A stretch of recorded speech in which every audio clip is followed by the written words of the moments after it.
Mua oe ole a mama e se tala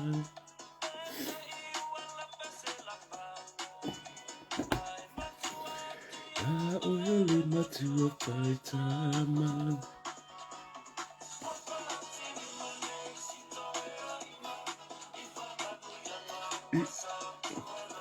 e wha atua tua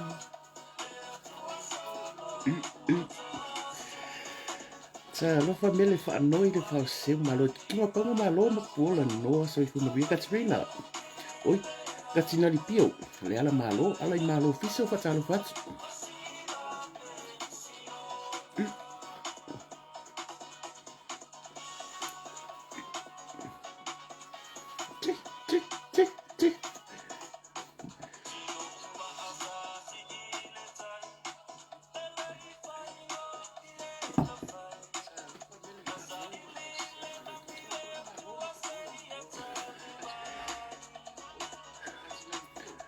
Tony whaumui so i whumanuia pati misi pati so i whumanuia whatalo whatu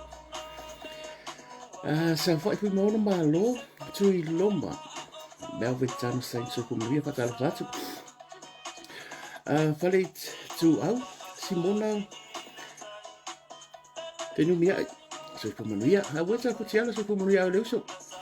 ta ala pua manu ngā Paulo so i whumanuia Henry Fido so i whumanuia whatalo whatu piula lene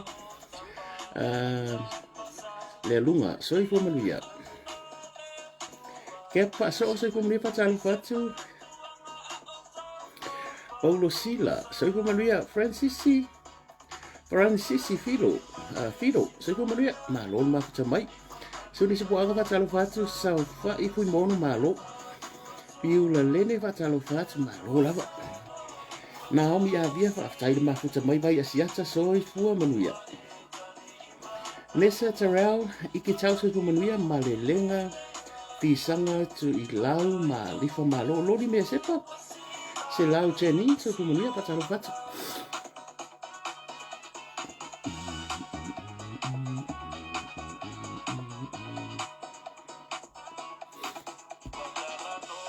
Samoa Emiliona i le tau sanga Taini mua Samoa i ona tala Si o sina nai ma lol mafuta mai Lorraine Leota whatalo whatu malo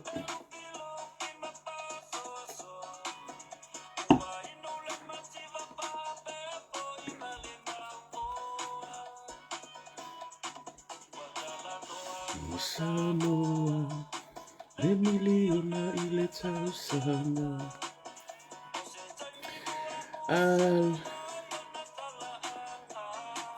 Talo fo so nese Corinne so whumanuia ta hearing tu ina po tu ina po halo al po sio kayo so malo Benjamina Lawrence so le anga o ke leo page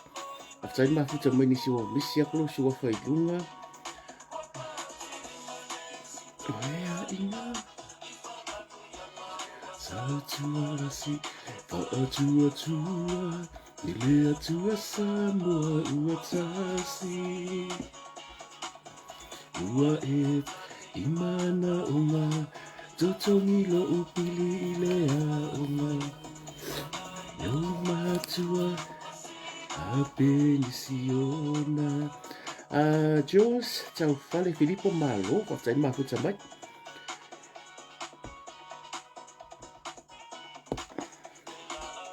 Ale mali e toa Wha malo le wha toa Hula i mai Ka vea i mai Samoa Ya neta sing whatalo whatu Wale lia Paulo whatalo whatu Malo whini wa i Crichton to mui malo Have faith Mildred Stayland so whumanuia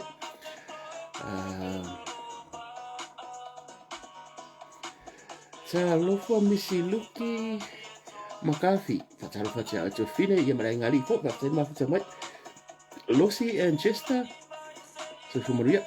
whatalo whatu Thank you for the star Alofa sa whatalo whatu malo Halo so nese tenia tua malo Maria sa enga malo. Pai unga tau ili salvation. Mau luma malo ikena sia jo jan pun so fu manuia. Sione funga va. Pia so uso le unga pese le. O dai yo pesa o ko ki lo. O dai. Mo ua tasi. Misi luki makafi malo. Tai mahu tamai. Ona totongi lo pili ilea ona. Ya, o me ale mo ya fiafi manga bombe nga wenga. Mane sitoya. Atua tua, e atua Samoa uatasi.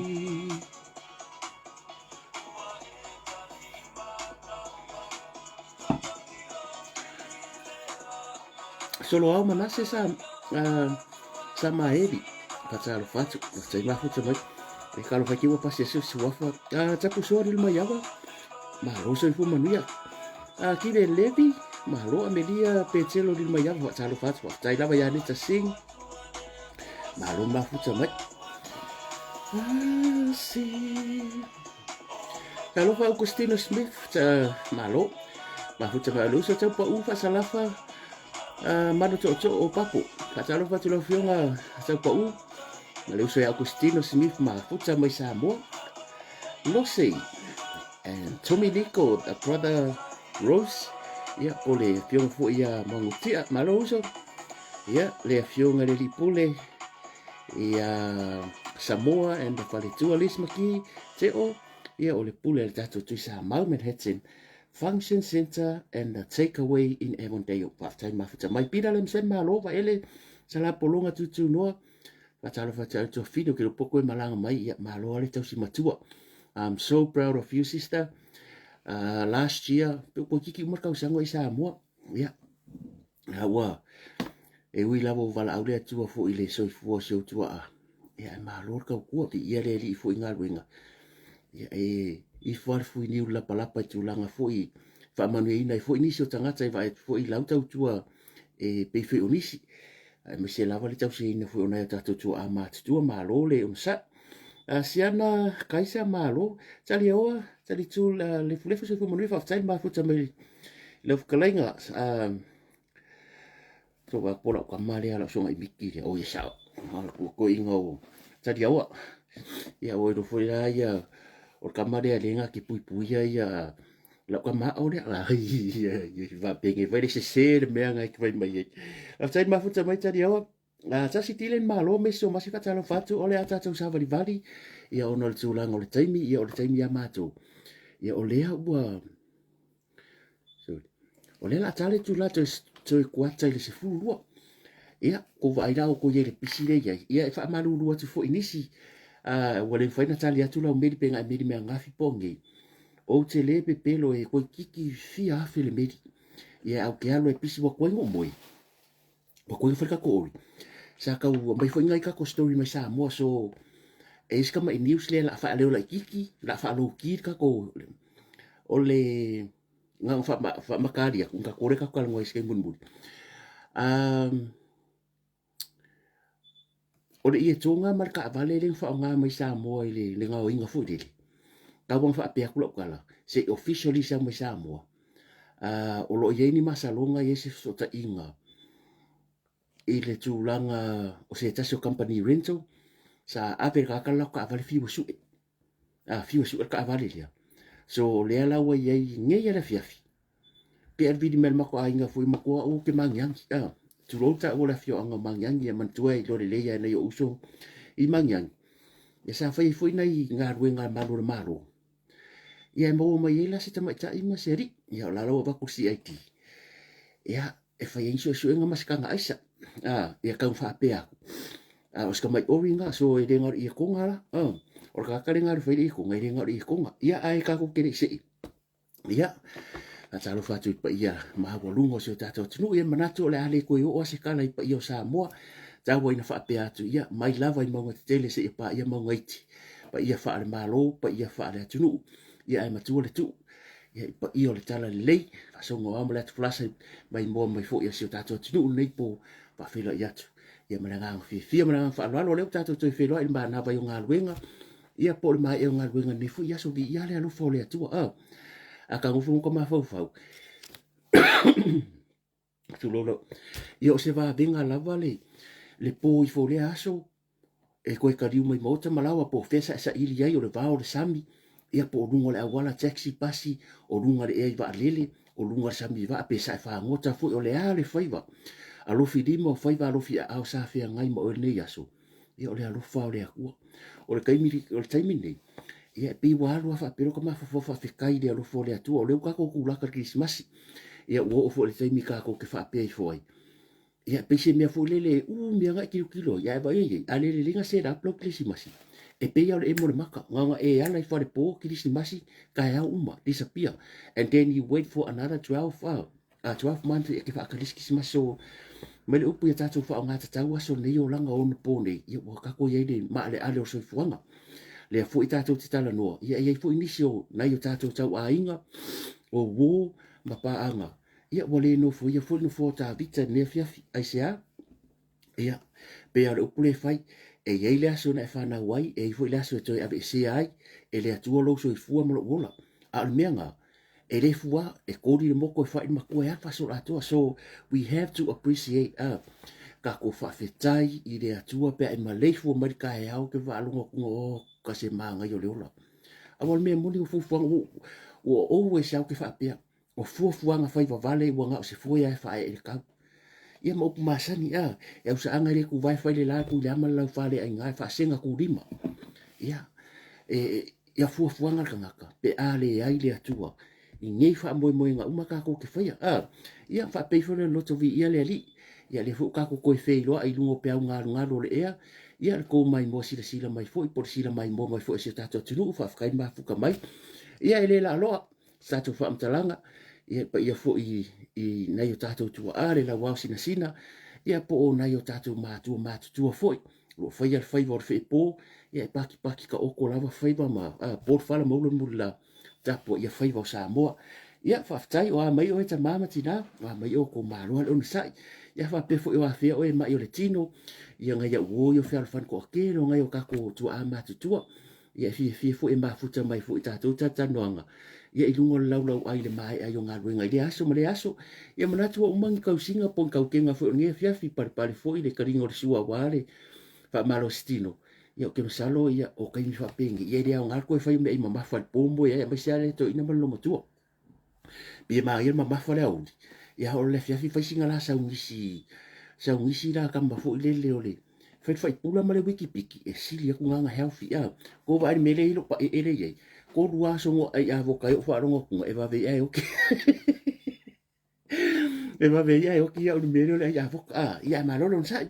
ia te mana to le fa se e tu sta no nga nga bo Liverpool ai fa tai tele ma futa mai ia o ki masalo e le nga fa tau le mai na so e sa fa mtalanga le fa tau va ia pa ia o le tunu ia o le mai mo mai le fiafi ia ai nga fa manga ko le fono la ingo au kilani le fast au kilani fa ko fono nge ida tatu fono ida sa nei kla por o le fa le fiafi ia fiatu tala tu ia au e tu foi ma ticket o le tatu fa mo mo fa unga o le masina nei la so luas pruiva ia e fa ele tatu so fo nei o le break up patina ia por fa unga fo nei tau sanga fono mulumuri o le sa nei yang ka api lo le ye halu ata ngata ye fa fo yana fuanga mo le fa ngone tau sanga fa il fono la sa fa le fiafi kla por oats ku fai ma ticket ai fai le tatu fa mo mo la so luas pruiva ia e luas e lima sputala le ticket ai lima se lau ia fa so tai le office pe ke fio koi o e mai so ticket ia o se mea kau ticket le kia e mpenga e meri me ko nga ku ngumela polisi mele wa ilunga ngumela le fio nga ya le asi ia ele faino ta ele ko fa ya si ticket o lai ave sa or ko miki fa ngo fio fo mo la to le wa umanga amai le account numbers e lu account numbers ia masua fa fo ele faino o batu ilunga i e faina e meri mai nga foi ku ka ko group chat al fast ia ngalo mo so lau ya batu lu ai nga pe fa pe fo malanga sa mo ia o se fa mo fo nei fa unga fo nei tau sanga sa varinga umi le fai ngofia fo le kako le ko ngapa kia le ko golo ia fo ia wa fo ile le ngata lava yo tiu te fai I to tonu fatu inga tausi ia u lava mea to tino ka ko nginga o piri ia o le fo I fo la le a ingo le fast le kako sa varinga e kako lang lang su fo sa mo ile fai ngofia ia o ngala nia ba no fai ngata usanga ia kako pero in fia patia le lofo malanga le o le atua ia le fo wa kau mangu kako sa varinga ngi ka usanga le wa tu fanga ia wa ku malo fo ia le kako malo sa tu tap tap wa ia o le asolusu liva o masina nei e fai ai fo fa mo moia le ainga o le Melbourne fast ainga ia nga wai dunga ile ko la nga wai dunga le post pa o le mea fa manatu atu e fai la asolusu liva o le masina nei ia nga wai le address ia fa so tai le fiunga plata I va o le tai fono ia mo nisi fa mtalanga ele se alcohol le fa mo moile au tolo no winga va tu fa na wi nga spa kiu nga wai mal hol mal fa o Cranbourne community hall nga fa ia mal fa mo o Wellington e fa ia le aso Wellington ia mele le nga ide ke fu fa pe Wellington ke fu o ke ngia mai oe ele le ia la fiunga pesta o foi da kusia Wellington e male ma te ku pepe ka o ke ngia mai ko fa sa ngolo vai na o fa mo mele o sa be Wellington e ko fa mo o yo sifa foi a Wellington ala vai ngala le foi la so valo vai so nei nga aso valo aso fia ne masi na so di masa foi la so valo ia Wellington le foi so sifa so sa foi so fa mo bulina le so sanga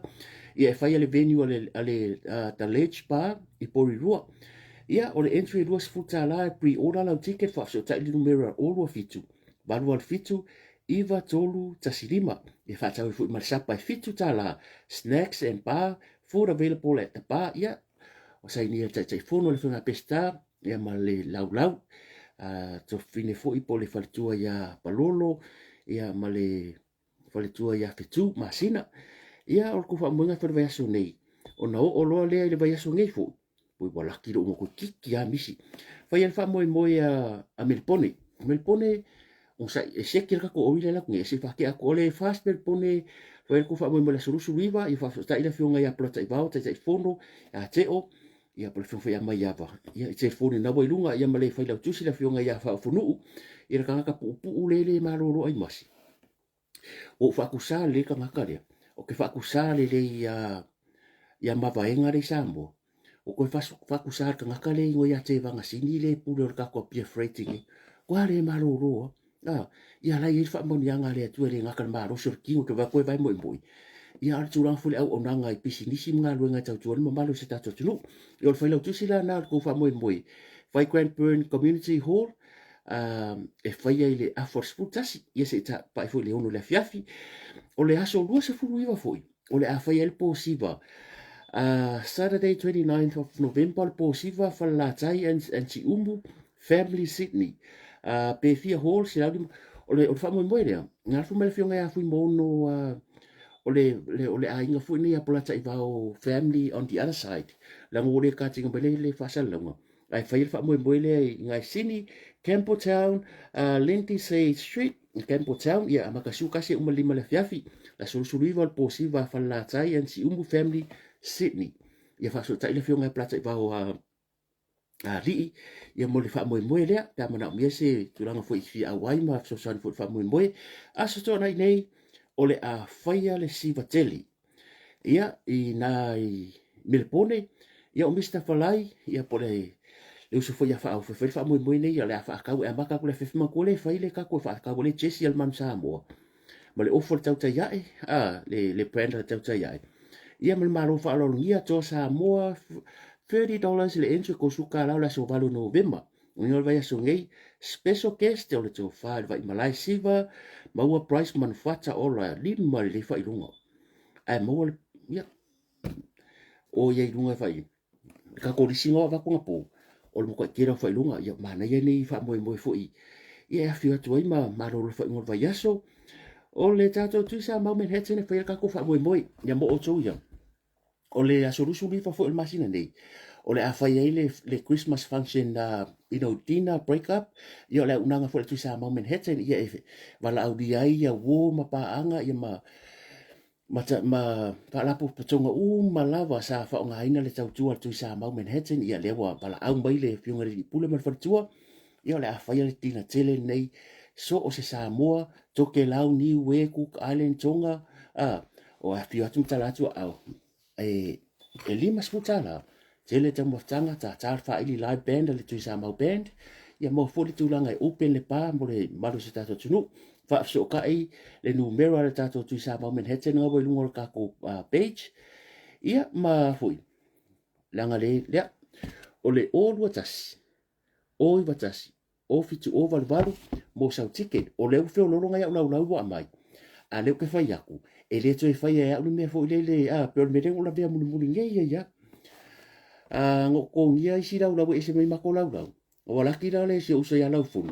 o le lepo la fa mo mako le nga meri mai kanga ka mai usu se puka kwa se mako aku o le beni le ala u fa mo e le ka mo fi e lu se la mo ku pun me nga lu su tala as puka nga e lu se la ku pe nga lau mo fonga e le turn up kanga ka ia so fela le o la ko fa ku mo la ku pe o ka wo ko ri so this time around ele ko isi me fa pe nga la transfer me ngai feeling ya ye ma ko ma masanin ma tau ia e limas futala pua vai moa si pipi ma moe o dessert mo le oyster le ula e ke fiu ka mafa usala va petele and then you figure it out a alu mala limas futala le ke tinai e ke re ma onga a vai ngai le ko fai fa ka ka fo le a fiu tu la le pole ia o se vala au fa alo fo I malu o le tunu a fiaku ia fa so ta el numero le mo sau ticket ai mo join fa so kai me ke au ke popori la fa ya mo meri o e fa o ke fika a ko lau ia mo meri o mai wa ke kuai do o le mo wala so fa no la so lu li ba masin nei ka ko fe lo iai ia na tato ti fia fa mo nei tau sanga uma me responde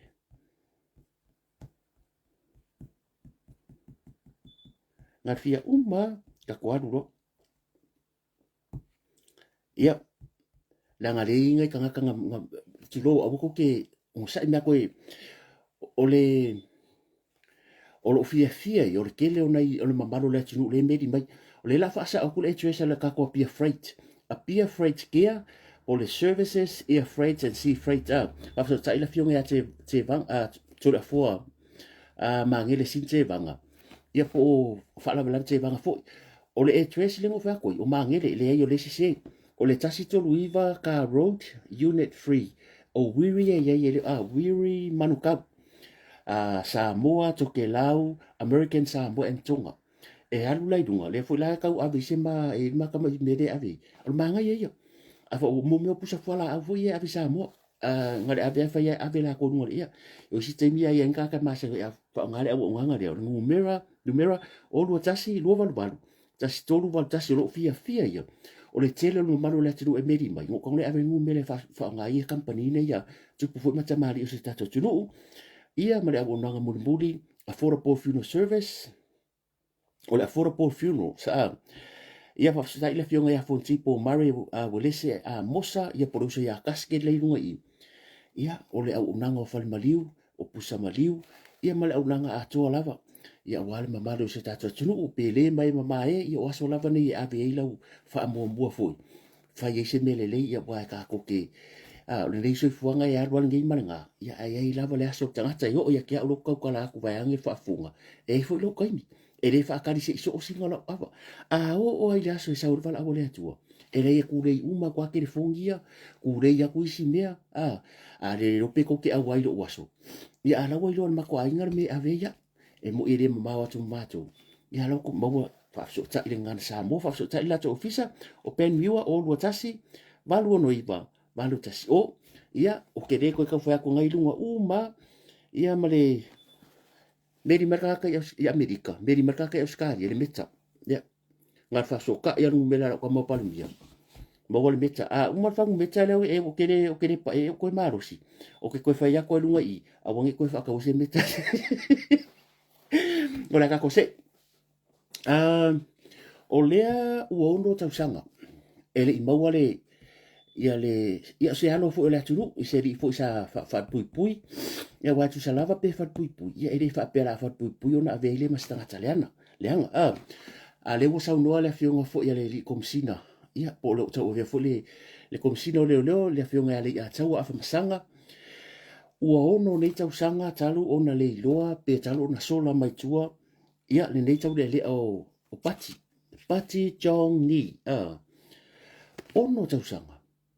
ele uropo fio iai, le seri poki ele iwa ai sesi, ia e pūlea oi, a le whamai isi o king po o a, ua pariu a, ia lo fukwhea kwa uia le lopo roa, bo sau nisi ngā ruenga kau apure koe sa mo, ia o le ata leo le alo leo le atiru, ia, ngau ko sirei, a whapea ke, o e kau wa ai sisi mea po o ki po o le ulu po a, ia o lo ava noa, o lo sau noa mai la fionga ko msina, ia,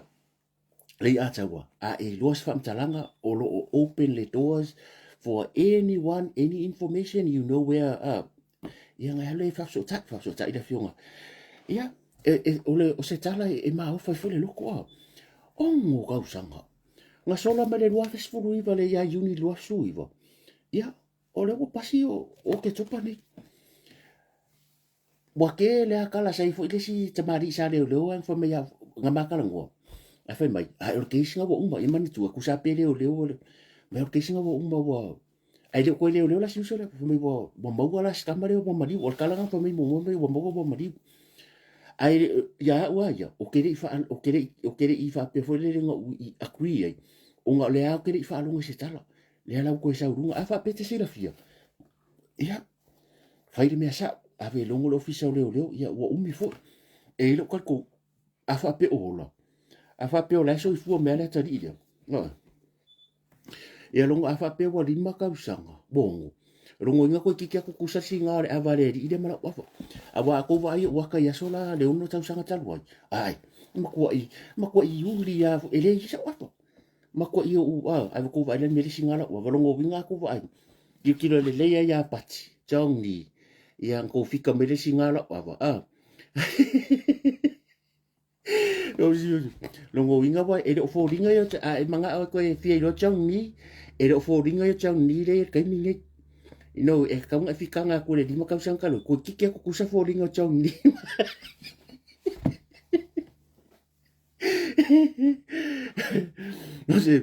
O se mea bua esere ko inga mea hongo kausanga. Whakore ako ngungi o kako e kukupu mai mea makwa I maka o kia. Le ako ngungi o kako. A o fika ako le kere o mea kukupu mai kako kungu. Se ka ke aro alfo i o ka hofu. O ko mga kua fo. Nga o sa mo ale aku u le lalo langi a kornge. E positive les puisu, ai negative les puisu. Po le a lava la le history o te le I wha alongo i aku u e ka ifia milionga.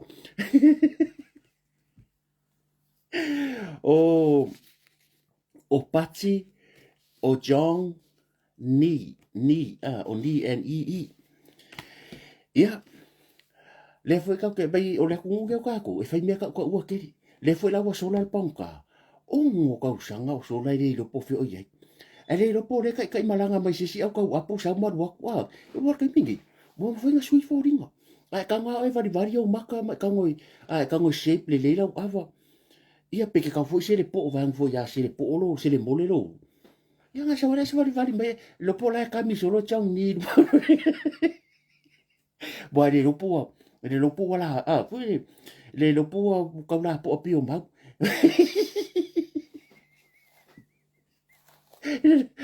Le lopo la ki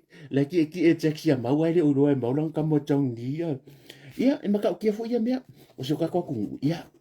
a so ia paulo mea fo le fa pe si la fia ia mana ia longo lo fisa le man so fo ele tu la fono ta to o lo fa o fiu fia o se tangata o lo so le tu la fono po mana o mia e mafai o na fai nai oi ia o kalanga o le se ko le o le ke le mau news ma le mau ori se fai ala ko ala miliona tala le tangi ale fionga sa fa pitu ke masalo ko si da fio kala ngo so yes o mata upu la wol fa msidonga fa me abo ko kala ngo yes ka tere kala ngo ai a le fesidi ua su uso le su me le a ua su ele mama ko foi po le ka ko musu ka kala ngoi ele ma fa infa pe se me alo ele lo pe tu pusi le vai aso fo ele lo pe tu pusi vai aso o le ala ka ka kala ngo ai ai me ye tu pe ila le kangi a fa pe ngai la e alu fam sigonga wai le mpe ka fa pe me le alu e ui fo ka ko le fi kala ngo mar ki ngai ko fa funga e ila so tu pu e ila so ku poi e ye le aso e vala a wore keisi le numa whamsinunga. Su e le fionga sa wha apito. Le pā le mia o le atunu po le sunga la au le mari atua i le miliona tāla. I upu sa wha o ngā i le roadshow. O la ofisi di wha pupu a wangi kaku o kere wha pio o ki ngā kani whanun. A e wha awhewhea. A wha ngā solo ngei la le keisi. A wae lua me iai o le wha maungia. O le maa loo fia me. Marwhai ingo fia me. E lua me ye fa penga fo le fionga le palmia o le malo le palmia ma le faia ingo le palmia o le fesidi la a alu alu ngei wa e kau kere face fa unga ai uma fonga le fa maundia ai ko fa sanga mai le au le mari to ko e kangi ko e su i le milionga i le fa o luna suafa i le fa ta vale ina wan fonga fa le counter su o la ofisiri ngā le iai. Paua ngā la ofisiri o kera popore le keis po lan me iai la wasa unua ta ilo malo langa interview basu kengi. Waka penga. E re fōu la au le male ton me lea. A o la ofisiri. A alu alu ngei la le keis ngi e lua kari. O le malo o sa wha apito. Po le whaia ingo o sa wha apito. Midionga ka la. Ngā pau leo se mea e re i whaia se a. Wasu de midionga. Mankofa o le kele au keises kau keiro. E whako e aru e su se si pe whapea ngā damage lo a whapea o loa o sau kanga ka lepe lau whare pe whaleanga lau ka awari e whairanga e aru su a le se insio e aru e su whapea o leanga lau whare worth le merea e nga pauro le su sa kaunga alo e ave mo le su o le defamation ngā whako a umai lea a whaleanga inga whapea whaleanga inga sa loa whailanga loa suit e are merei o loke ngofo ma lo mawhau e fo ia ngila fionga pa le mia po le lava se taimi malanga ko samo o le ka akere ke singi wai le ma fa nga pe alu ko o le ai fa fe fela pe a ke mo fa ia e le fa ma pe le ia bo fa si donga pu le mia ai fa fe pe ava ko ngi fa si ngonga ai le fa ma ia pe le lava ia menga ava ko le kangi e fa ma ngi su dia la me la pa lo ngonga o le kaimingi bo mo lo la taimi fa ma ngaru kaimingi o se sea fai sa alo sa fai tu le pa o la ka ko yo le makanga ya na fela ka o le pattern a soli o le ka ke fisi po ai le fa le tu no le tu e fisi ka ko la no tu pu le tu la no fa pe le foi e uma ka ko wo i o le manga yo texting o vai ngi le fo ke vai ko i ka ko malo e akui ai ka ka i fa mai e ka ka lo ke lo soli e le se ave passing out le leva ma ko pasi ale fo ko lo ngi so le te ke e fo pa mia ia e fo maka ko maro ko lo screenshot maka ka nga like le ko minga ka ka le o le la ke fia lo vai po yin ka ko maro o le wa filo sipu le a mi o ale la ka ko e straight to the point ai le fa il palo ta le ngi nga mua fo le tu le pa e mo dianga la audi ale mari e tu ai silia ku nga lo ke ste fo ko fo le tu le pa la kule li fo le o tonka le a mele i ku kuila e le fai al paroka a o nganga fo le fionga sa fa pito wa lava le o le akilkilo ku la fo ai le fai al paroka ka ko fo i ku al paroka lu oro se fu ai le fai al paroka lu oro se fu sa fai nga ku la ia tu le por po aso mun mudia fo le tuise na fo la ko ya e ku lo pa menge lo ka pe ko miki le se men kupu nga fai inga o ke lor mere po tupu termine exactly le mere kupu nga ka ngo fi fai le me ole ma tu fo le mele le harmony agreement o le mele lo tere lo ya ke awia la nga e ke minga la ve le la unga tu la e pa ko ngol parmengi e fo ke minga la ve le la unga la fionga sa fa pizza tono parmene le harmony agreement le e ele ke minga o fa lo ngo sa no le sunga la le mali to nga paua ka nga yai ko ko sa ngingo le harmony agreement pesa o yai e nga o pia me ya fionga sa fa pizza male fionga ya twala lenga o ya ku e pa ke mi fu le si fa ko mai ko ka kala ngo a wai le ya se me a fa pesa o me fa e se me la sa ngi fu se harmony agreement be fa pela sa o me fa wala nga sa ngi harmony agreement e longo winga e yengi mega mo musu e ave ku la fomo le vale o tura epa ma le fionga sa fa pito e ile me la la ke lo ba o ma fo nga le nga sa ngi po le MOH o le memorandum of understanding so le ala kwa MOH ya vai le pete ling fa ka kia mai nga wa maria kura e per ese sangi lo melea a fio kura fio sa fa pito ale nga fola kura e pa le morianga va nga lea ai le fer pa loko le fola ko ya lo ngi ai ko la fola to lo le o kala kura e pa fai mai o le kele yo mele wo relate te mi o sa wo le le sa mo o le malo na nga lo mo ire mo me ka ko o ire fa ko ngi ia o le la mo fai ngi mo mi fola kula e pa fola fie me ai le fel paroka le wo ma temini o le ala vai aro a le ala ka ka dia o le ngola kwa ke fa ko kanga ka le o tanga a le melo fa ko o le ku sa le fa apia o le ala vai aro fa apia ka ko kala mo fa be a le ka kilo o le ala vai to no pa le mene kanga ka ngi ko tu lo vo tamari ni to o le ko pa le mingi o le ala va langa pa le mele man na o ta to sa mo ya mangu la ku o le ku la i malo tu la i pa mia malang ka peneta ku la fu sui o le chapi pu e fa sui u male ya lu mal malo a le mele ye a ko va ile mele fa tu la i pa to no pa le mene ma fa fo mal pa le mene e le manga ya lu mal malo o la manga ku la i pa fa le anga pa le mia ngai ko ke ro uma vai fu ke ba fa ni fu le fa vai e va ke le langa mo ria ka ka fa ku le fa le anga ku e pa ai a lu fa le anga ku e pa ele kai nga ele kai fa pe mai si a me ya mama a me mo ya le ko vai ku ye o le me anga le pe se mer ko inga la fo e fai ko ngol pa le mingi e o ku pe vai le foi la ku vai le foi nga ka o le ka akia le mo ria nga sa fa pito ele i fa nga mo ro pa ro nga umaro paloka fa ko afai ka ngi sa fa piko fa ko ari ari mai luma ale fo ina sa no pal meni last week foi mai lang sa nguanga ia ole fa nga masani masinta to wo mai e ku war ko miki ale vai ku le kali meri fa nga ma ia de ko yo se kala ale fa ya ko o le ala vai to no pal meni ila to nei ale wo manga bo ka ku fia o ka ku ka ko manga ka kia malo ya ako ke ro me mari ele fai ngo fire mere tu sa wa ile pecha to mo la piu anga le lawa post mai e fo me ko i pa ya le lo fa ma va silia la ve ma to fine le ya pari efo ya ngo fa lo ngo ku tau ya ang le lawa ka mention mai le el pokalami fo ya ma sunga le ya ta wa pi la fa ku ngo media ku la wo le sa mo o le ka sa wo le ele ka sa wo le sa mo ai o meri mai wa mai ke i alfa ma vai o tau rosa mo la solusu fu fa masina nei la solusu lima o lea ua uma o nga ora I remember o ke mo mbudi alenga manga ku alenga ku e fa masinga ni ke ngi ai wa ku e fa la ku ele e ka nga ongo submission se fa ya ku le prosecutor le e ku nga le lima la misir kasi ko fa ya ku lo o le ora mai la fionga ya kalasa ia ho atu los fu fa masina nei 2 more weeks yo atu la solusu fa la solusu lima o fa ya ku final submissions because e ia bud ma folinga file by consent la ku fo le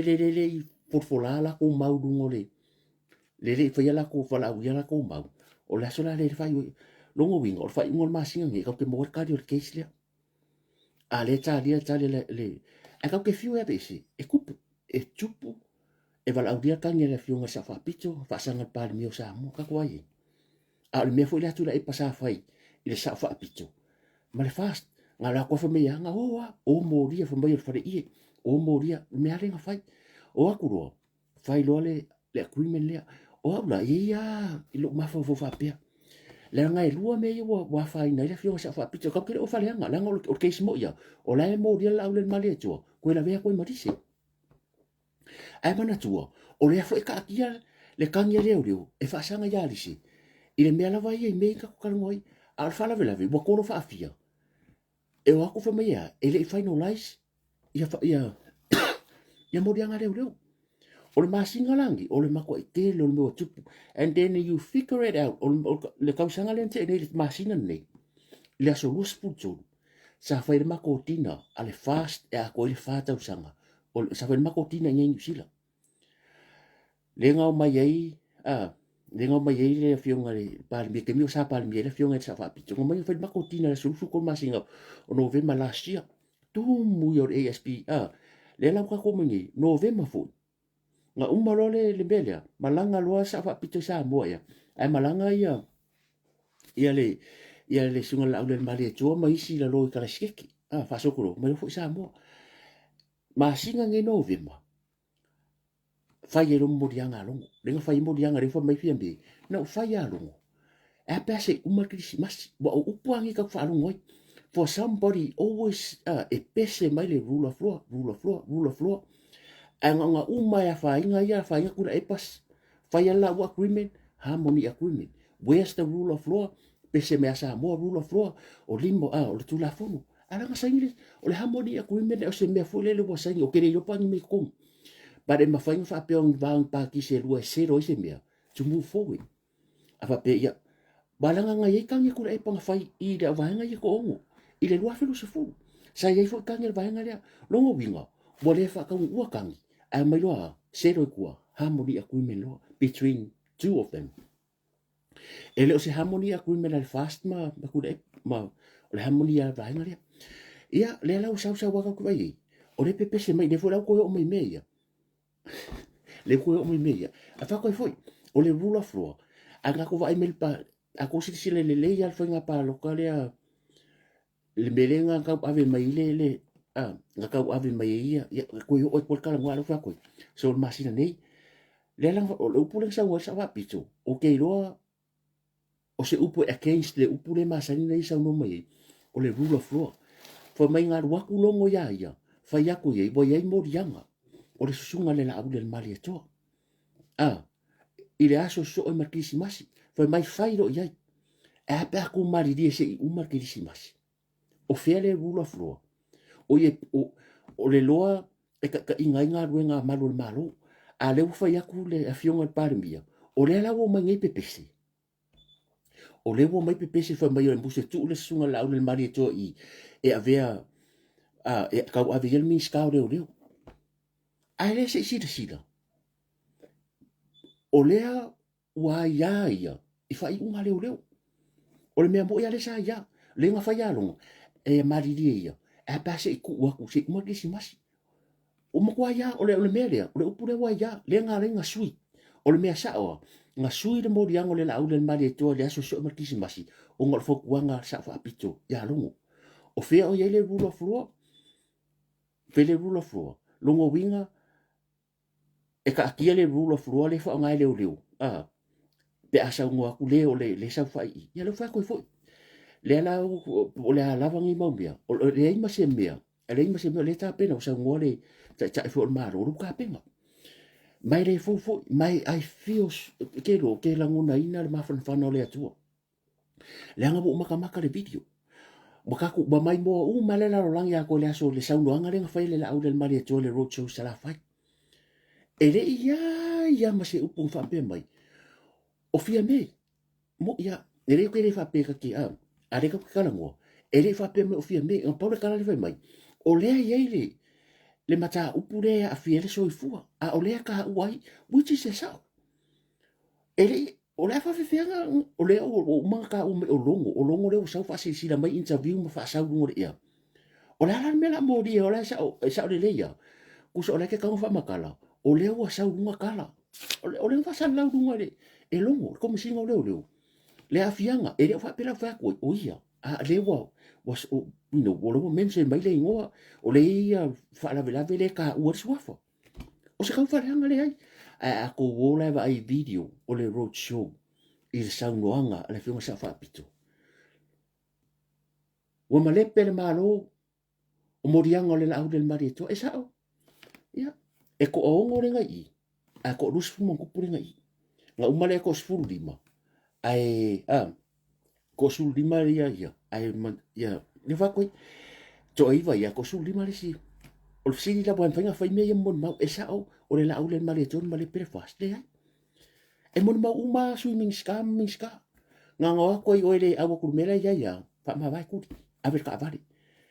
o ai la leng male pe anga fa pe ke le ku dia mala vai nga anga ele ku dia la auri ele ku dia mala vai nga dia ele male per malo ele o morianga la ulen male ton male per malo nga male pe ina o mana na or fast po le fongore ye mo mangingo ka kiri ko mo mangingo mara ko ngai me wo karinga kari se fo fa fonga la tu alo fo ko langa o meia e mafai longa o ko sala o meia le la fa nga mo mang a pe mai o meia fo le fa ko na fola sa fa pito mo male per fast mo dianga la e pe pelo lo kala le ai lang ngo interview le ro show o kala ling fai o la le sa no nga la fiona sa fa pito langa lo fa so ro case o la audi mai la to ye ta mo ye ele ai se la to me o fai mo malo sa mo e pelo lo kala e pelo e me foi lang fa nga ele lo ya la ulen mari to e yo o la ka ngol mere o ka fa nga oi a fa fe nga foi nga ko ngio ko le ngol fast nga ko ngio ko le ngol fast nga ko mai kala lo kupe fa ko a umange ele a makanga ka sa ngai fa pe foi o yang wari fe poali makia pelila me yung di mama singa fa ko a va fo nga va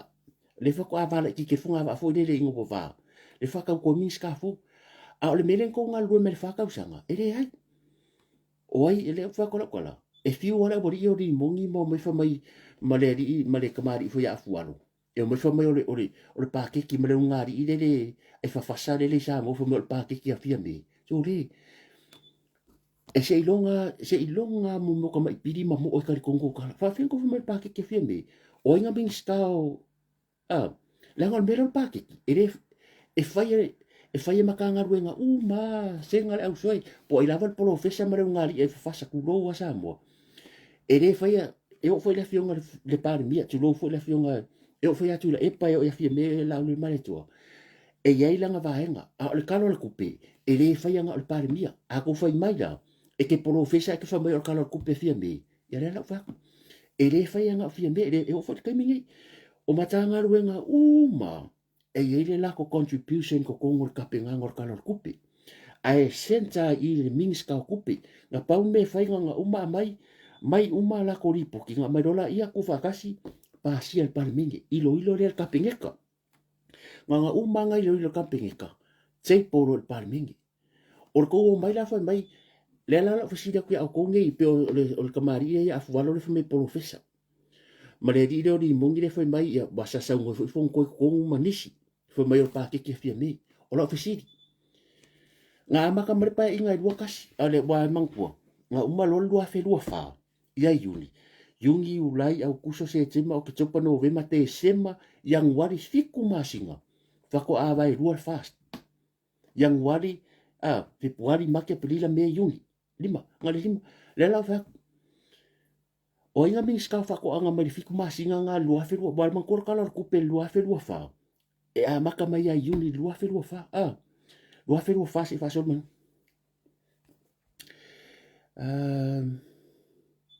lo ke ba ngai pa u mai check si lunga ngar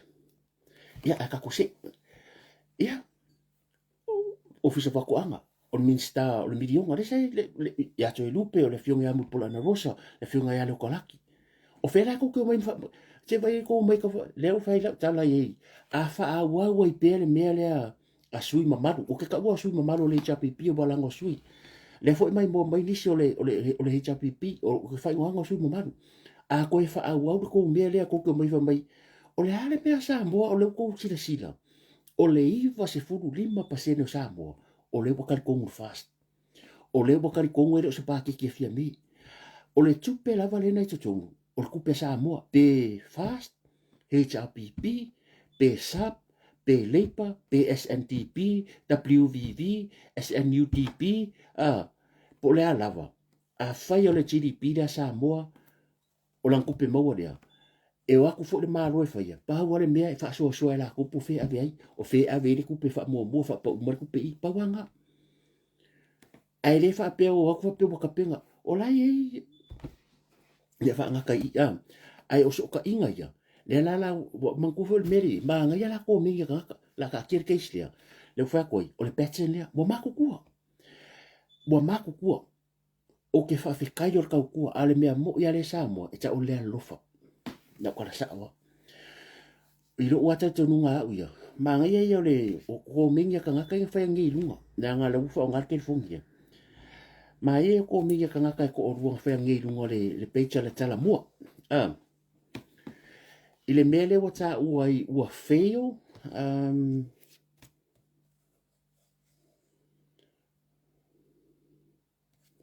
ua fail le fionga ya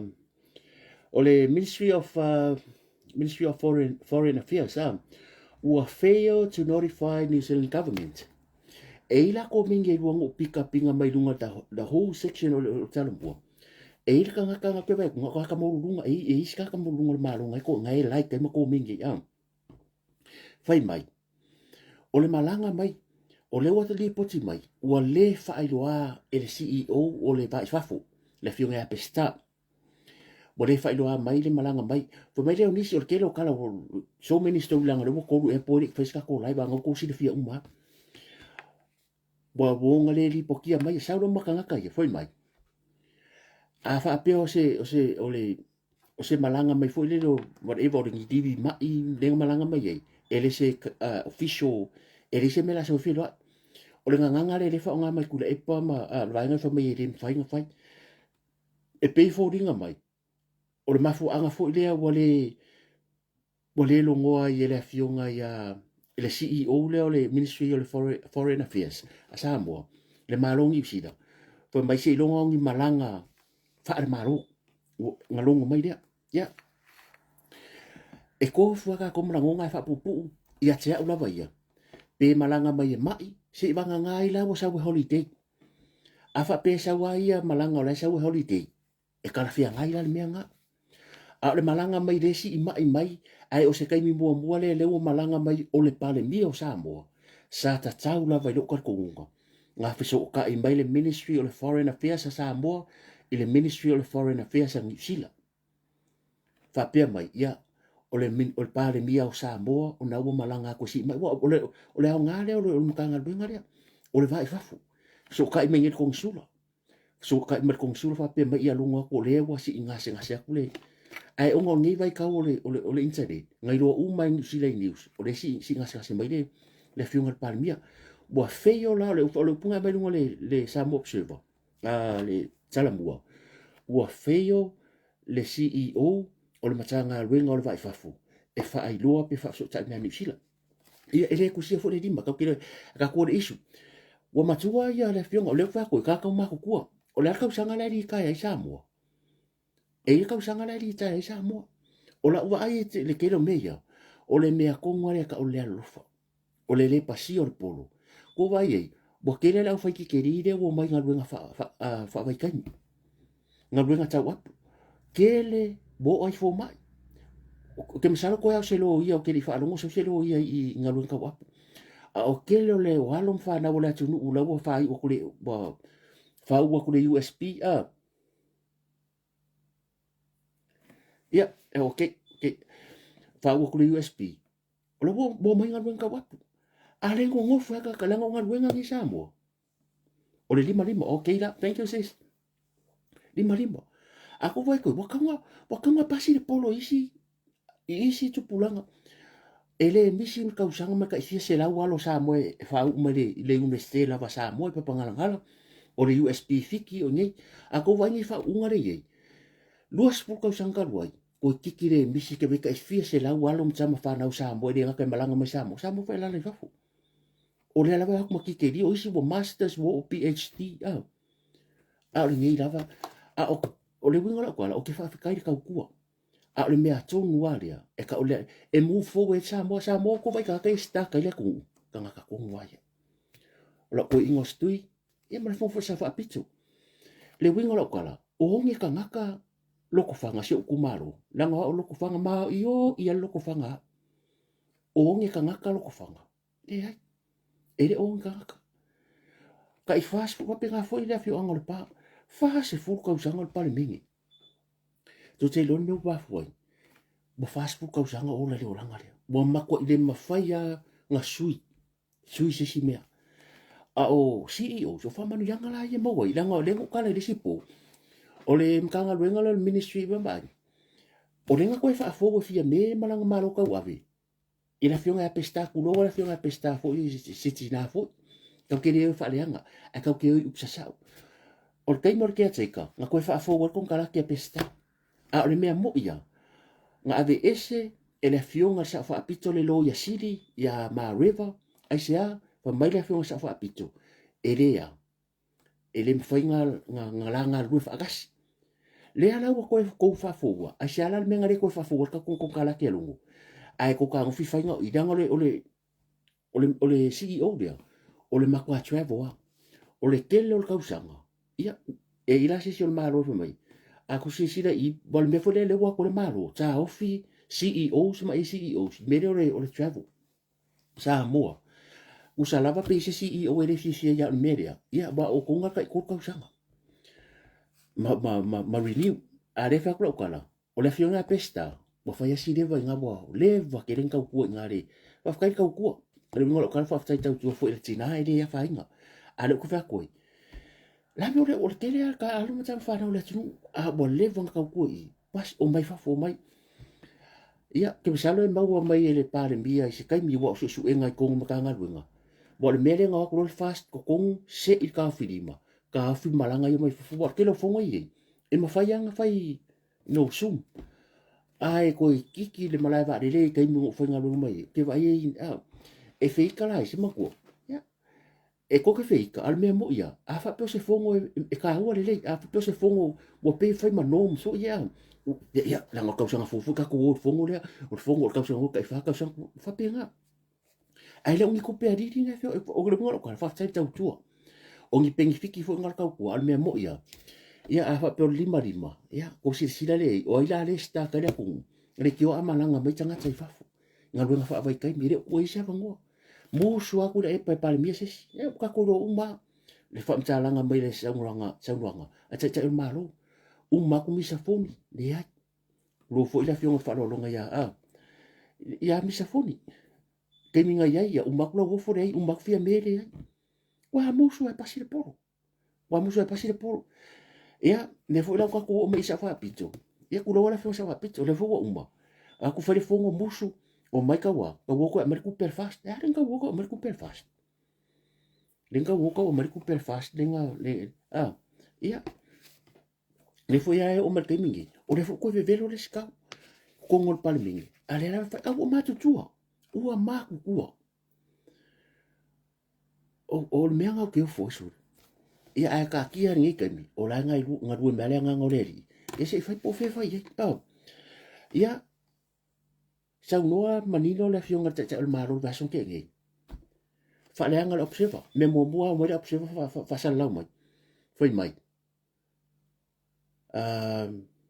Sa fa le fonga ko lupe ma vai mere. Sa fa le fonga le fionga ya to lupe. Ma CEO le ya anga fili o fionga pesta. Mga nga fo ko nga mer mia. E le kamo fa nga fo fa va maro observa fa el mere. Sa lo ya nga fili fa manino mai. I dungo le pecha sa mo ka mena sa mo. E le se men tup. O lo fisidi. Manino le sa nga le la fionga palmia. O ye fa pia. E ngal fa le nga fa mangingo meri se me fa ye. Nga fa mangingo mea and that's it. Sa ka kaunga fa se kang. Sa kaunga po dia. Sa kaunga vidi mai la fionga ya nga fili. Kulo wale sa nga fili fu po tamari. Vidi la nga kaunga ka ofi. A fa a wa ya meia. Wa kaunga se. Le la ke mangingo ko la fa fonga le ko fa fonga ma fa no ko isi u leo la fionga te el maro. Sa ka kaunga fa isi fu fonga al CEO. Ya kaunga fa ye. Ale apologize mai publicly apologize mai. O le ave kula fonga. Le nga leo manino mai. E le fa isi fonga to rupi. Ko vai sa mo ye. O le ngusi pepa rea. O le makwa ku afi pepelo. A o le ava no atonu rea. O le ma vai me fai pari tamalang. Ngar ka uleanga inga o famsinonga ma le famsino sidi ave o le kangi. O tele o loala e po fe o ye kangi ke mingi pa nga fai. La nga maka ngom pari nga fai nga ave. Le ala fai ko. lea fo ila o tiu tena. As a CEO, that's your job. O lau job nga, kala ngoa ilunga ilau pule, o la so fina ngaro, waka uwalea lu so fulanga o koe pui puia. O kokongi nga e se lau mangu puafi. Se lau lus fuafi, se lau kosu wafi kausa, ngai dau skupera kiki. So e pisi, e kele responsibility o lau job. O le avango le lele sa kanga se i anga fidi ka fidi ma, o le sa mo observer. Ai pika yangi, ia lele o fai alongo winga, le ako ke wako le fai ya. O aila a fai kala e moria, o ikanga ka a fai kala e ku ua faaru. O le mea fo lele sa tupu ya longo, o ke fa feka ke vai akunga le fionga ya, o tele swing on kanga luenga leo. Le anko fa fonga ko le fionga ya le ata wa fumasanga. O leo to fa fonga atu. E le confirm, nga post mai e toa, sa kau sa wang le la fa fonga, o le ko fa fonga ma vai pule, e le confirm. Ngo mire ko la inga ya feeling fo ko mo kanga luenga. Ala ka rie bo fo mai ke ia fa ma vai. Ke ia fa ma vai. O le aku fa ma vai o le fa kari ke sin ko mo ri ku ai le la au del mari e toa. Mo maku fa longo umar ke. O ke rei ro fo e kari, o la ida fionga fa msino. A wa fa fonga mal mangingo sa moa i le mea nga kou faia malongo, le wa umalongo. Wa le se pao. Le ro ka ke rei ro po ko fe longo. A le nga mako pepese mai. A alu a manguia le kure al palmia. Le nga kou moria. E ka kaunga faise Commission of Inquiry fa amaloro le ya oko. Ai fai su enga. Le anga a maka mai a Yeremia aru kukuila ko fo mai fa fai nga ruenga. A maka mai a longo ko kongi kupele malor kangi a longo. O le kangi a longo fa sanga ya asiaka ulo war ko fa vai malai msambueru. E leo se kangi maka nga ruenga leo. O le tangi a longo. Ai ko kongi e kupele malor le lo yang kula moi. Ai ka ngingia koi. A fa pea la su enga lero. A vea le lo ia ko kongi. A sa ka kongi. Ia ko aku ko mun mau posa aku ako pari e foi o kula wa tamari anga ma ainga. Ako wa ai le foi ngo mari nga fai ai. Mumusu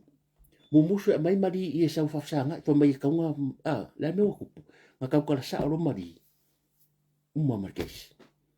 Na sa ro ko mari. Le ngala la ko le fai re ngo fa msinonga. O le ala vai pese mai ska ka fo lai au lai ku. Mai ma e siwa e ma. Ia kala nga o le ala mo fa ma vai. Ai le se ko ngo fa wa pe ko ke fa ma vai ya. Ngo wa ko le text na fa mai le nga ke fo ya ngo sori. A kuri mai oi wa le lo fa ma vai. A resign. E ko mo lo ngo ri singal bunga. A sek oi. O fa nka. So awola ko ke o fo ya lo ke le ko fele la so singal bunga lo. Pa o le me mo ia. O le ungo le media. E ka ka mo ri o ko. E ka ka ma ko a fa pe o le ko ke lo wa lo. A oto umai sa ko isa ko a fia i su engangi o le ka vangore le yaria e fa malo lo i oto ai ma ko e fai le su enga po ai le ngari lo ai fai la a le me fa bare la ko e va ku ma di ma me umangi o a ko me sa fai o su enga la ia e se me ko su enga re no pu me fa pia o le ama ko a pingi ai me fo de malo lo ko ke le involve wanga powder case e kangi longa involve lo lu ha kanga kang fere case me fai kangi longo kangi di mongia kongi e ko kongi lo ia malo koso ko le mal makanga ruenga ka wale fo ringo makanga ruenga ma va ko manga isi malo malo ka fa so ka fa ngifo ya a ko ma fo le mori mawa mari de fai as kingi ke mari ya sa mari fa mai o keri fa se keri ele se me penga se vai sa mo sa mari fa mai le se me fa penga a ko va ai fa ngo mori mawa mo kwa pepelo le nga la mo fa me nga tupu le tenditi la si ala fo le o mai a fai mai lumo fa masingonga ale nga yo sa mari fa mo keri fa se me fa penga keri sa ngi fo se me le fo ka pese sa mo le era un mangingo le o ko la nga i uma sau le di ideo ye le mia ia sau fa mai o la sulfur kasi mo ko fo me nga la sulfur kasi o le vai ruanga ala ilo uma ya o le ala fa ma vai ni o le tanga ruanga o fa ma vai ni ya ko salo ka ke ro ade por ni vai as por lava yaso ia pe ko fa ma vai po fe ko ke o ye ele ai ba lo wa ma ka pe ko fe kare ia la ko fe kari a fa ya ko ri bo halu kai mi la ku safa nei tamari o le tunu o le ko yai ko nginga ko il ko inga ai ko api single power ele o case de ele se case mo kanga lunga lo o le case da wanga la ku lunga a le nga levu nga ka ko pisa ai e mo funga le aka o longo le komisinga le sa komisinga nga kangi ai va ku ngoi ai se nga kangi ma ku ale ya le nga lawa corrupt le bo ia nga fa akari dia so se mea ke fai riska nga ko ko le mea nga kala le wa fio kula fio nga ya masanga ya le ata wala fa swinga o lo fa lo ko fa swinga ida wa ngai su ata wa le mea le ba ko kan ka amiro lu fu kasi ya so sa wa ava ku si kan le foi nga ba ku kan la lo mbali to le lo po fio ya ka amiro ma ya la swinga lo foi le fio nga ya masanga ia se fai la bo va yo ke la ngala maria kala sia ngai ko mai ko ngeki ngai ko kong e ma ko maria al mere ye e ma ko maria i la ko umai pepe ke mai mo mai o to wina to fai meleanga o ko winga ko fai me pio e le makanga luenga le angol makanga luenga e ma ko ke le malo fa ma oni la ye mai anga va afo isi fidu ngai si fidu ngai le pole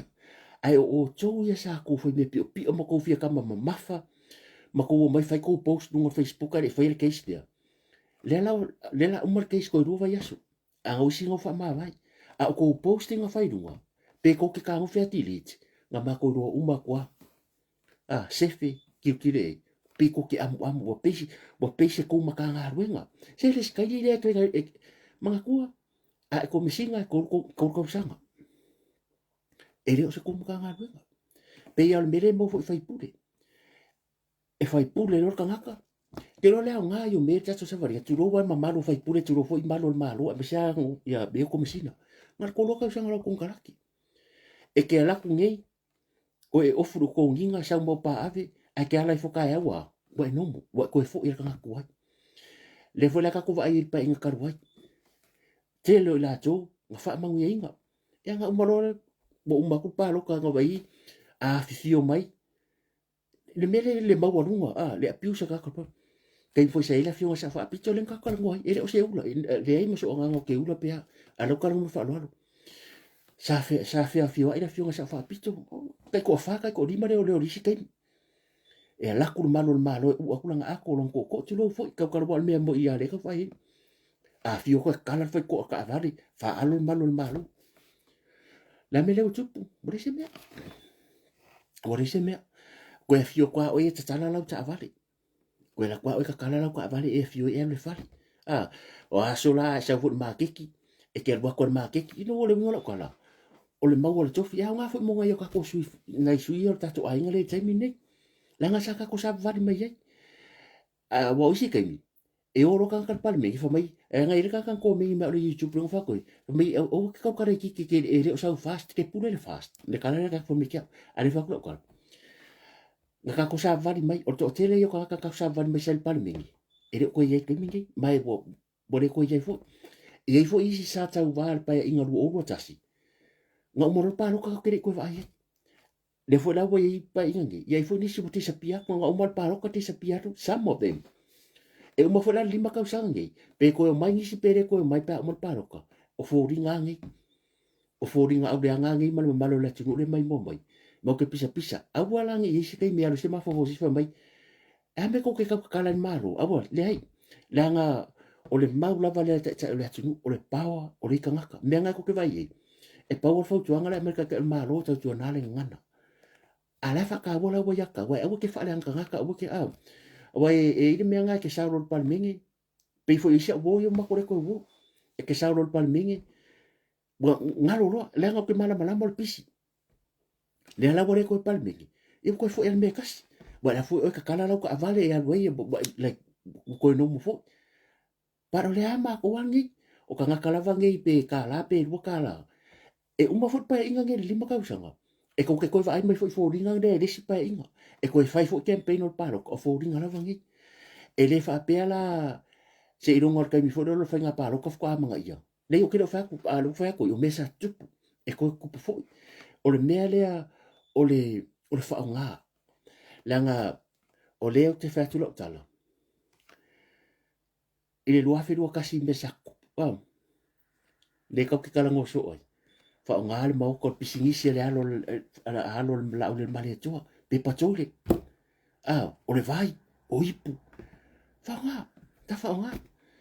ai o mo funga ko mga aku farkupe fo inga ko kisimasi ngalo ako ngalo uma mo meu o meio anga pongi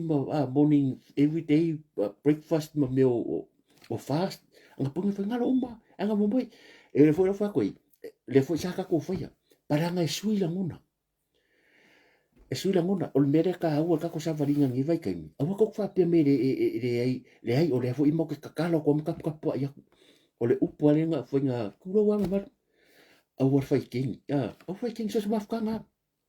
ainga au fai king fo pe usa ko fa finge fai king ro le fala pokonga e o fala pokonga fast ainga mar fast de la lang o la uru ida au fai king o ko nga la blau au fai king langa la kala sa o nga un mafkanga fast de nga so any organization of any type so se fala pokonga mafkanga kinga mafkanga kama mafkanga au loku mafkanga au so fang so se mafkanga au la kapi au soka e fai kengiro especially ya ka ngaka ye lunga le ka o leaders ia wa pifula e kupu e fai kengiro ele fa pa fala kongo a inga ma kongo mafkanga onga bia onga komiki e fai kengiro le ro a fo a fa pe fo la o le male to fiambe ele ka ya par mia fiambe le fiona sa fa pito nga ave mo ngoro ko la ringa mo mo fiambe e se la kala le foi mai ia wa le se foi nga ave ai longa au va mala au le male to ave ile mo longa au va ele la se me ka o se fia pale mia le se anga fo maro le ele se me va penga o ngole leadership lava wale ia wa feio le leadership le lava ko la kala fo dele ia ka ku ika ia fo lo ika ia ai avola lo fo ya o ku le kongo makanga ruenga fo ile fai lo lau kengi fo ile kongo makanga ruenga a ngalo ika ku paki la ngol mea ko ngale nga sa ika ko va ia ile ko le fa fo le ka kalu ko kala mo fa lo le mele nga sa ika ko va la nga fi ka uma le pa ingale kaloi nga fi pare mia uma nga fi pare mo ia nga eva ai nga fi kama mafa uma la nga fo ile sa le ole nga le fa pale mengi e pe ya sos para poco nga umiro nga la kapika la ngo fa pi o kama la nga ya ngo le fa pi for fa pas e ka fa pe nga fo ya o ka fa le fi pas fo a ku pe ka ki ko la ko pe ya ki wow e ya e fa pe nga fo I ka ko va I ko pale mengi e me nga pi ki fo le fo ya manguio ko fa ma ko ka kalo ko ele o le lima tau sanga fo ele umi pa me ya alo fangia ele aku ya mawar ko fer fan ko va ele le sera pingol meria lua sui pa mia le malanga mai la solo le malo ako malanga fo e manguia mingska sui mingska me se fo la fanga ruenga le malo e tele makanga ruenga la unga rue fa mauni mal ayais o le makua le fa maungia e ika kala yo makwari fa maungia mai le ko ke ko ya kam ka ko ro pa wala mea e le tai se fa la kala mbelo le inkia oko mo inkia le lo ma ko fa fenga lo te lo tu lo wana ya inga la ka ko fo I bo so ngafa ye po bo su ngafa fo le tu nu inkia te lo ngi si la ma me lo experience me yo ngar wenga ele nga lava mo inkia fi poko iyo o kalo ingia porque lo inquiera y ol makfale pas efo ele ide va ku usanga wa ko karu ave fo ile e fa ka inga ave pas boy okay la ku bo me ka unga la mbio la boringa que la ku me leva le kalo me dice que kalo me je pe fia yo fo ile ya nga fa ma ko pa ken right south ia ma ula ma seri sa mo nga fa me ke ku pas ele o se me fo de que ka wa fa ilo ka nga kama pa pio a que vai la ise boringa inquia e fa so se pe o supervisor que vai mo ko ku ya le veste que vai que sal pasu kalo pe manga o fo le e fa pe ku kanga ka o ya la fa se me ai o supervisor a o ki o ke ia ku so lenga ka kango trainer ai que vai la ko ke lo la fo inga la ulanga eu ia skin sa mo lai fu ko mo ko la me disi la fa ya ke fu ko fa wa a sa o le fa la ke fu ya o ke fa la mai o mea nga o te fai sa o lai tu mo ka ba fe pi fa pe nga ko so me foi ngalo sa wa Churchill pasi ale fia poko ya se pe ke vai e ro uma e ka kan mala vale a sa va vale me ku ku me se pe o kama ai le ngo finga le ongi supervisor ka se supervisor ya ai e o le ku ngol pasi ke vai po pe se me fu le makwa i a o le fai ngal buenga le anga ko o fia poko a le fai ngal buenga le anga ku lo wanga ai ngai kia o te lo foi bo e o tato ba fa inkia e kai ka ko ai nga foi o le afa inkia o te lo tala no la fo le la ko fa ko la ngola experience le ngi o le makwa i fi popo o le makwa i fi popo e ke vai a si lo se mea e ka ser kala o yes e pe yanga ke ro e mo kware ro se mea o le ngol wenga mo ngo sa ngi sila o le fale la papa sa wa ka ma inkia na wa ka ma inkia sa kware ro fa se ka le ro ngang o ke le ro sa ku pas ko ke ro ko sa wa ka ma ro aka ka ke ro ngai wa supa va ser ka le a e va dale le anga o le mako ke fe ro ma le pengi pe o le se pe o se ka ngaka o experiencing a mala ke ro ngal wenga o fa la ka mi e pas me fo ngari nga fa so o ke fo sa mo ko ku fa so inkia ele mea leo fia poko a le muna ka foi de ka kire o foi nga me a le mea lo do le ava no o o manga ko ngola ko ngela o la foi akalo kalo me disi ringa bole mo ka bre ro ka sa mo fiki ya kalo kalo ma ka malo o ke la kalo kalo me ke la kuruma a ke do le le se me foi ya bo kalo kalo me ora kwa ku pasi ki mo ka malo o ko mi bimbo le ama so ki e puso kalo ya fa pese vai nga sau ngi kau dei do kau kala ve me oh ge fia do a ve ma ke fa kai kai a nga ngai do ke ve pi o nga su pa va sa fu i a ia ma welo on sa ngo ri fo le ngale la o ku de mana wa pe sa la security ke le po se o pacifica ske security la mana wa pe o ma ri fo i sa wo ka fa mai oh e ngo ka la pa si ko e ngo ka la ele ya la wa pe ma ka karo so me o se sharing for me se la con o e furi me ka kau ko kampangi pasi o falongo ko kau samro wika me ka kau la ko kampangi pasi nga fa sa o e refuri o fa koi o feke o fende ke mai information nga e furi de pasi o me le ko yo fa ko ai o lau job you should never ever no fai e ne ka kau e fai ka ngaka e furi de pasi because that's not your job e sa ka kau e you should get the information first aru mo o fai pe fia ka pas bo ke dei loa me la pon me ke lo o le ke security i alo so fo mai i fa ko le o ka pagi pas o le kala ngo mo le pule i o le pule i alo so fo mai fa sa me nga but that's not your job you trying to do somebody else job alo job ke do se me sa su pas pas ki ko me ya ku o fa o ka fai mo ro fia poko ai fa pe nga me tupu va pe nga me ku pule ele ko se amungi ka fa pe amungi ka fa pe kula ya dei pai o ngai ka ko ai ngai kia o le ia ne fi mani se ko ka ko bo su ngafa ale ngara kana fo le o le kele yo mbe le ngai lo nis e se nis e makua ka malo ko fingi sa ngofo man inkia sa ka ka mai inkia fa ko ro inkia sa ka ka ngofo malo nis mo kwa le le ya le a ka mai anu ka malo a bo mbawa pe pa o lo a velo lo nis nga la o inkia nga e o mar ke mingi lele anga le lo ni se o mar ke mingi e makue kia o ka malo ko finga e makue kia la sa mo e sik se ngi ngi usila ko i fasa le wala o a ko i o sola ka malo a vela ke mingi ke ki o la vai o fu fa ngi e o fu fa ngi fo de mo le anga le ke le po amenga fa i la ko malo solo mo long sik sen ya a ko o le po fese menga ko fo mero ngi o ke le fa kula vele le ku lo o ke lo fa nga ke ringa ko ai nga le fo imba paulo ma ale o inkia uma fo o mo kwale le ya o inkia ai o population ko ke di o ke experiencing ala mere ko nga do e ka fi poco o bo ya o ala ngi ko ro nga o se va sia e o sa mo i ai mo ke le ka wi nga si fi po ala ala ka pe ke le fa ko pe o si fi ya ala ala ele kai ya ele kai ya so a boy o le mea foi e ka ke fai ka ika le mea ka ke iro ia wangi ki ngaro ko uru ngaka ia e fai koe foi ia o le atatou se atu lesi ka ko vaenga lea o le ka ko parade ia ko malie ia e fai tau se la tunu o ke fia le parade ma ngai sa pora ka ko to Samoa which is very nice e lo se mena tu puso ai ka no male liki mal mai foi ka ko tonga Samoa mga ka ko spasifika ma ngai al meu tu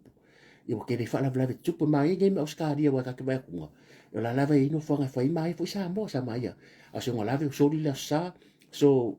pe ke akripe o aula o ke akri wala varia a fio sa vari me wala ko kiki au ki mai se le ka ko vai kwanga a ke la fala vela ve le pokia a ke le amenga ku po ia bo fisia wi fa ni temi me se so la sa ia le so ko fa fonga ku sa ngora fio nga fo muinga bo la sa fio ka vari a ia le e so o mai nga fa sa e le fa pe o pianga le ire o ngai ngai a inga ngai ka ese ia bo pe yo le ai mangai a fa pe fisa van mangai ia al kalai wa mai o ke ku e fo ia a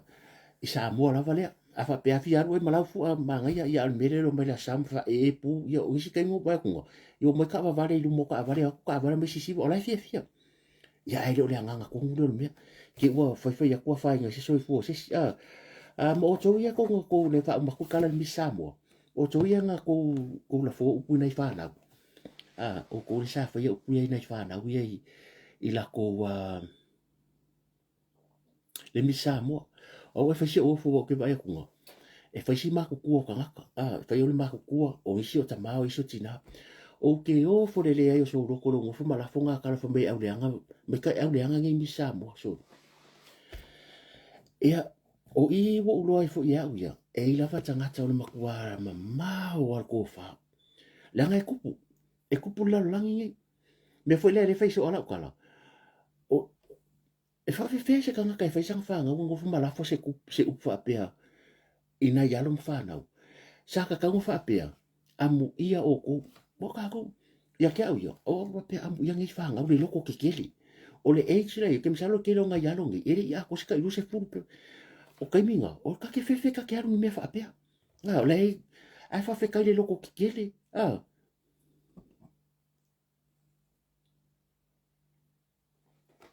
le ai ere sa se lai le misa e lo ape ka ke ba sa bo lai mai ia ta ke ro pa wale me ia ta tu na ia ma o ko si alu fa ngai fanga le ngai fe lolo le e fio lolo le me o le par por fanga pe o le la bea i tua a la bea pe mangu alo kingo e fio lolo a mangu alo loko e me se kai me hio lai o tau ia sa la fo punga i fanga ia ke o fa e ke manga a fa ko se sira fanga nga mea si o se le ai se makua fai kama o ke o fun fanga e fa ko le upu i du mo nai fanga a o ngialo mo i fanga a fai sa fanga ia ke fo pe fa pe ke karieng me fa pe o me fo ide e furi ren ka ngeki e furi me uma a ia tau tu na a wangi a ve mo me ke la fo ni upu a wa te fai se me ke le manga a fa ko riska ka ya o fa ngo fie ia ai alo fa lo balo ia fa pe nga fo riska ka ia na ia lo ma tsan fa mangi o ila va la mo ku ranga ia mo ia o ko o fo ide va nga le wo pio de le ku e ke ko ya ko fa ni si me ke le o ngi so fuanga ia wa ko fa ia una ia no mai fa na ngai le fa ngo fi ka pe nga ngai ma ku ia o ale ele se me o ke salo ka nga kai fa ki o langa le lo ngai fa pe o le tele o tanga tai fi fa me le fa ki o ka nga ka piko si dia ia ngale fa nga fa ni me lang bu va ye e se wo mo sa ka ma ka o la ku wa le nga o me ka fa ki o ko le ya fa ki a se upula fa ki ngo se me ma kwa le ia tau tu na ma o tu ia nga mi e de fa ko ngo ia ke fo ya ko fa nga ma la fo nga pu ngai fa nga ia a ko ko fo kasi le mere fa ko ngai le wa tau ma u mai e le so ta inga o company rento Samoa e le company rento Samoa nga la ku ka nga ka Amerika avale le la ku nga ka avale nga e le ko fo i Amerika avale nga se company o kere ka wa ko le ngo company ai o ka avale nga o lea ma ua mai o lea ma salomia le nga fa nga le fa ka wori ko nga le ri funga wori ko nga ngai ka mai ki o kala nga sa ngi ke o le fia al tala dia e sa mo tson le ala nga os fa iangi le nga mo mai se tama tai ma se ri I se afio anga I tala fa tai o pia la o le ka ua ko mo mai marka nga aisa a ka ko la be mai mari ko ngale ia te salo a ka ia e lo posa so ngi vai spol vasfo ia ka fa lo fo ila io bo mai e tala fo mo sa mo o lo winga la o nga yo ingangi a fa pe lo fa lo ko mai aisa o ka vade dia ko ia va top lu mo fa le o limon marka nga ka dia ke lo meri nga me ka nga ka fo mo le a ka unga le sa mo ngai chok mai ia lo winga e lava ngai so ka inga lai to me o ke lo fa ko o ke lo fa ko a te fika ko le meri nga la ku so pai ar ka vade dia le masalo mi o le upuru fa ko masalo mi o le vento o fiwa su ka vale dia ya le la pe o le masalo mi ka le a ka nga ka mai ko le mo me marka nga aisa por pepa aisa po da lava ka nga aisa pepa aisa ngi de fia ya le ka mai mari ko ya la ka ki si sa ule si mo mai le lang bo fiu ko me dia ko ma so le wo mo so ya lang o sa mo le va la fia me ngang ko fa ka ko te fia ka fe mo si da ko e sa o fa ma va e yanis ya sa marka ma yes ke ia fa ma va ya talana awar sola awu ko sola la ngai ma yes winga foi fa masanga ya fa le pular ka ka la ngai ya ka nga fa kai fu mo tau tua ai ei me ka fa sa e le fa pe fi o ko mo dia la ku ai o lo kai mi la le ko va ya ku nga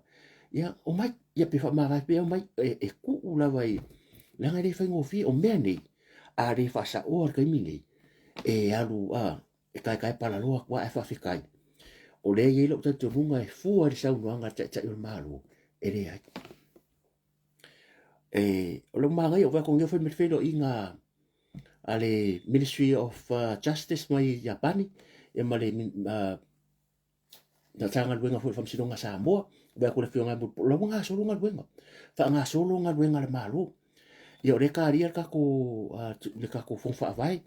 ma me fungi ia ma le mau fam sinonga ai o le me moni le au fai fake page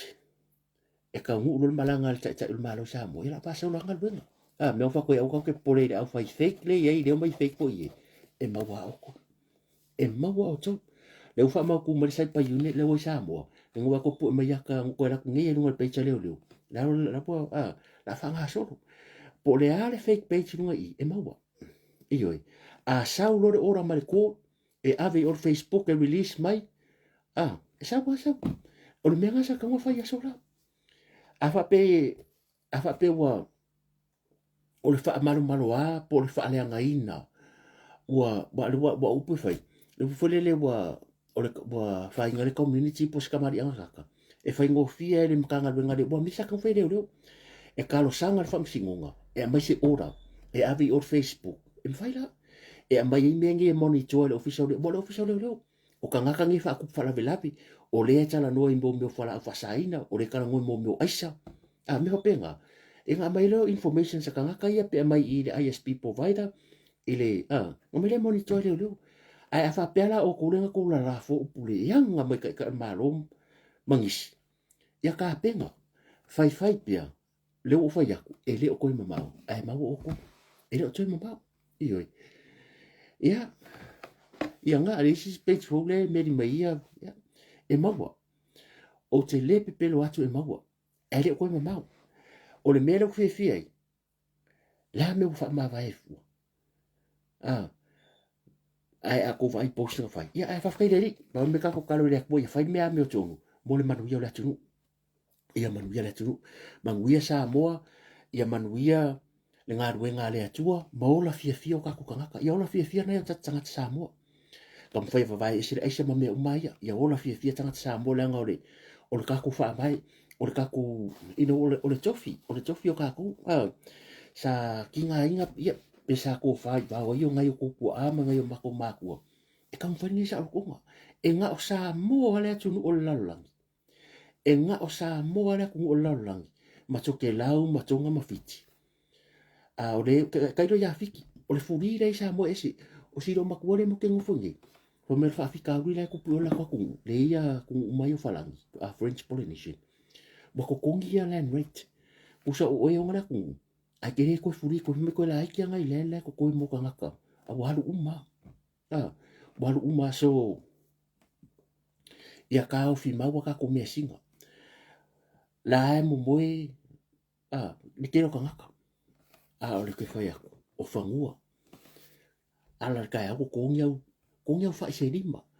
o le auri era ko kongia fa se lima e alu e vodi ale o le nga amula kiri o le furi le ngol me nga sa mo e ko ke fio mai ngi ro fa ko ngi o ngi le furi e nga pe ya ma nga ya e pe ke pa u le ngi pe fa ngo ka fo le ala me ba ngo pasi kan fenga ya ai o ka ko o wi nga ngi fia fa ka kele mai mo mai ia o vai se unha foi le fesa ko ia kan fai ai fai fusin kalai ako tata no dia fia fi mele fia ia o marka ko mo ia maro no ngi po ke sa ko mo foi ska ko story ma sa mo kai au fa man ia le atu ia o so mo fio ngai mga arbenga ni fia fi ia pui foi le atu mo wor ma rosi ia ma pui sa nga le mu o angi nga ruenga security le o fo mai ia ma fa fa nga ruenga fo fia nga ki nga ruai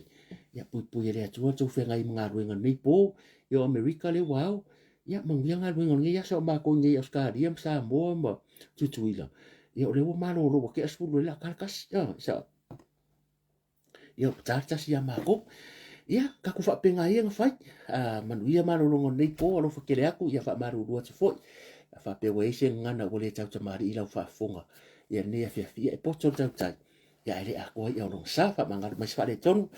ia ai manu ia le po ka ku fira ka le lo fa malanga le le tu en bole tele lo to se fum se o vai vai